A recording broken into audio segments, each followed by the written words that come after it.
Au fur et à mesure que le temps est passé, je me suis senti de plus en plus chez moi. C'était cool d'avoir pu aller à Chambly, à côté de Montréal, avec Gilles Proulx, juste avant mon départ. Ça m'a vraiment fait plaisir d'avoir pu l'espace d'une journée revivre les instants historiques de la conquête anglaise du Québec. C'est ça le fort Chambly. C'était un fort de...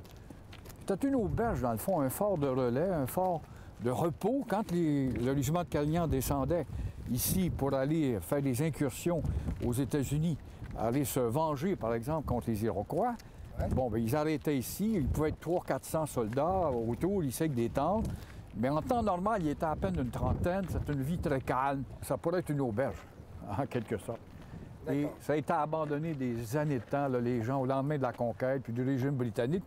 Quand la menace américaine a cessé sous le régime britannique, on a laissé détériorer le fort. Les gens se servaient des pierres pour construire leur propre maison. C'était tristement lamentable. À la conquête, il faut que je te raconte ça.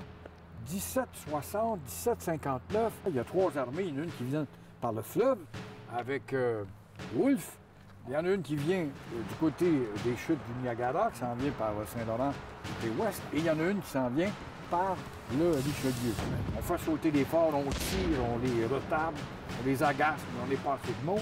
Alors quand ils arrivent ici, les Français restent dans le fort, ils ne veulent pas lâcher. Et là, les Britanniques, on ne raconte pas ça dans l'histoire du Canada, du Québec. Il y a bien de la censure. Ils vont s'emparer des civils français, ici, les enfants et les bonnes femmes. Ils vont les mettre comme parois devant leurs fusils et canons.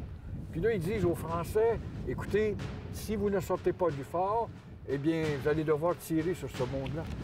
Et c'est là qu'on va faire capituler les derniers officiers qui vont rentrer d'urgence à Montréal et ensuite à Québec pour se battre avec Montcalm. Quand on part à l'étranger, on laisse un morceau de soi-même là où on a vécu. Désormais, je peux plus dire que je suis simplement français, je suis aussi un peu québécois.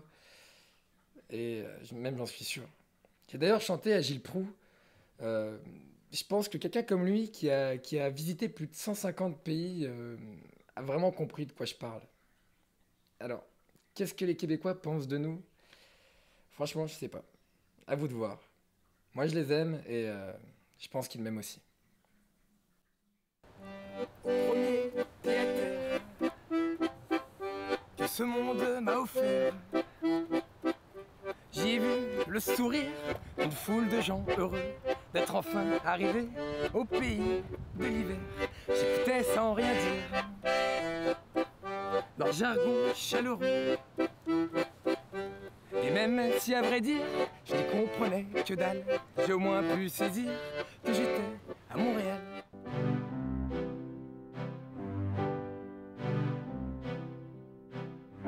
J'avais là dans ma main une carte froissée pour prendre le bon chemin dans cette ville quadrillée. Parce qu'aussi belle soit-elle, toutes les routes sont les mêmes.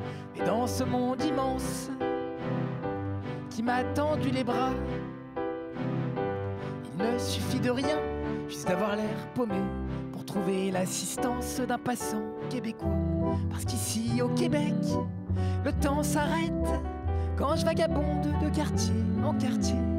Ivre de ne rien connaître, j'avance à l'aveuglette, au plaisir d'être enfin arrivé.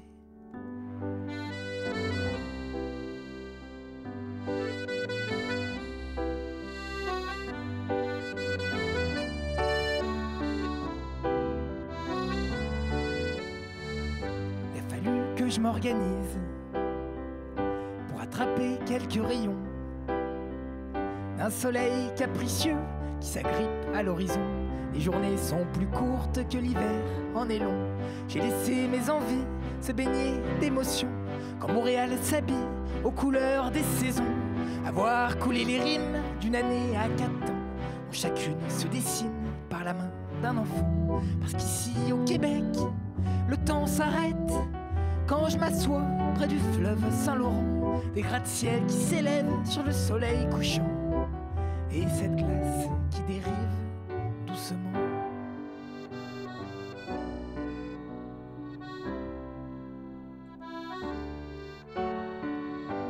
Mais bon, la vérité, en restant sans bouger pendant un bon quart d'heure, à Contempler l'hiver, on pense plus qu'à son nez qui va bientôt tomber. Et en plus, on retrouve des glaçons dans sa bière.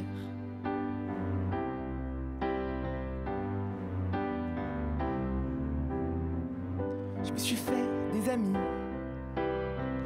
quelques flirts passagers, pour partager la musique, la fac et les soirées, et sourire à la vie dans ces nuits rallongées. Nos cousins amoureux de cette langue fragile qu'ils aiment et qu'ils emploient de façon si subtile, d'un accent chaleureux qu'ils envoûtent et habillent, de jurons religieux que l'histoire a écrit. Puis il y a les Québécoises que je n'aurais cru si belles, partenaires à l'extase des plaisirs infidèles, dont le sourire enchante les nocturnes hivernales, par les humeurs poignantes d'une douceur sans égale. Parce qu'ici, à Montréal, le temps s'arrête au moment où l'on se met à faire la fête, à boire de la boréale dans ces grands festivals où tout le monde se rassemble, même quand il fait moins 30.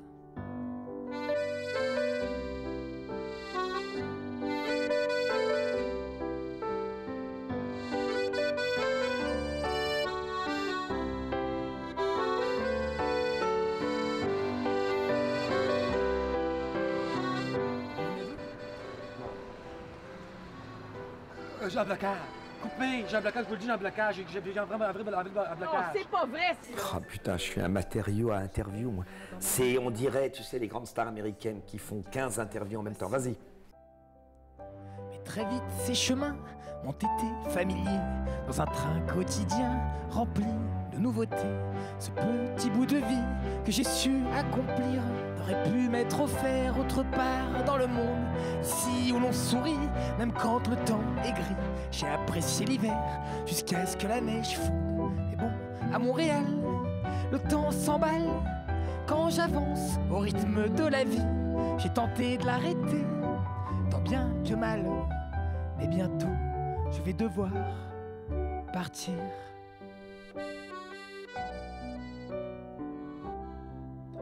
Et bientôt, je vais devoir partir.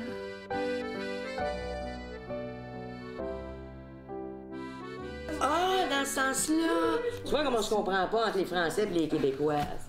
C'est fou ça. Ok. Par ces instants vécus que je garde en mémoire, les randonnées d'automne, les pokers entre amis, les journées monotones, les restos et les bars, l'igloo un peu tordu où j'écris quelques lignes, le patinage maladroit le dimanche au Ricard, les footings dans la neige, j'avoue qu'ils étaient rares, les filles qui se dénudent quand le printemps repart, les voyages à New York en touriste franchouillard, les journées de tournage à se prendre pour une star. J'ai apprécié la vie dans cet hostile pays, ici où l'on sourit, même quand le temps est gris. Ah, magnifique, tu es un troubadour, un chansonnier, un géographe, un sociologue, tu as tout saisi en l'espace de 3 minutes pour nous faire une description très pertinente Merci beaucoup. de la vie et tu as une belle voix.